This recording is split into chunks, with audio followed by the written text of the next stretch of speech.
Class 9-10 যখন পড়ে একটা গজল লিখেছিলাম বন্ধু বাবা মাকে নিয়ে।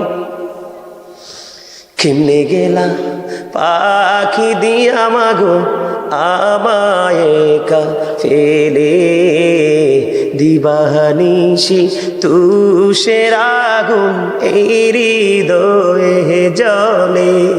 বলেন কেমনে গেলা পাখি দিয়া মাগো আমায় একা ফেলে, দিবানিশি তুষের আগুন এই হৃদয়ে জ্বলে। হায়রে কান্দা কান্দা হইছে রে নদী মা, হায়রে কান্দা কান্দা হইছে রে নদী, আমার নয়ন জলে।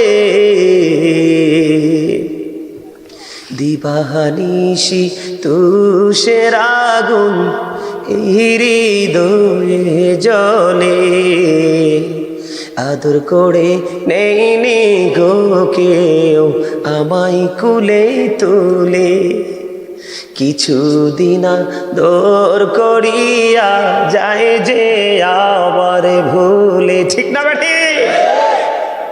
সন্তানের জন্য চিরস্থায়ী কোল হলো বাবা মার কোল, এর বাইরে আর কোনো কোল নাই যে টেকসই আছে। কথা বলেন না কেন? আদর করে নেইনি গো কেউ আমায় কুলে তুলে, কিছুদিন দর করিয়া যায় যে আবার ভুলে। আমায় নাম দড়িয়া ডাকি দিয়া আরে মা,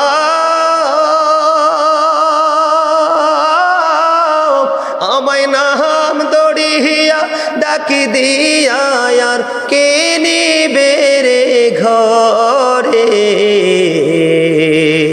দিবানিশি তুষের আগুন এই হৃদয়ে জ্বলে। ঠিক না? ঠিক। ডাক দিয়ে নেওয়ার মতো কেউ আসেনি। বন্ধু সেই ছোট্ট থাকতেই গজলটা লিখেছিলাম, অনেক বড়, অনলাইন থেকে ভালো লাগলে শুনে নেবেন। যেটা আমি বলতে চেয়েছিলাম বন্ধু, বাবার অবাধ্য হইলে আল্লাহর অবাধ্য।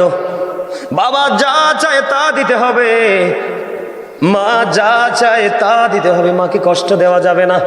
বন্ধুরে আমার, যদি কষ্ট দাও তুমি আল্লাহ এবং আল্লাহর হাবিবের কথার উপর কথা বলেছো, আল্লাহ রাসূলের কণ্ঠস্বরের উপর তুমি কণ্ঠস্বর উঁচু করেছো, আল্লাহর হাবিব বলেছে তুমি করো না, তুমি করেছো। কথা বুঝতে পারছেননি?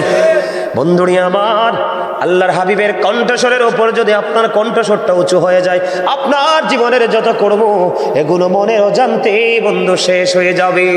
জোরে জোরে বলেন আল্লাহু আকবার।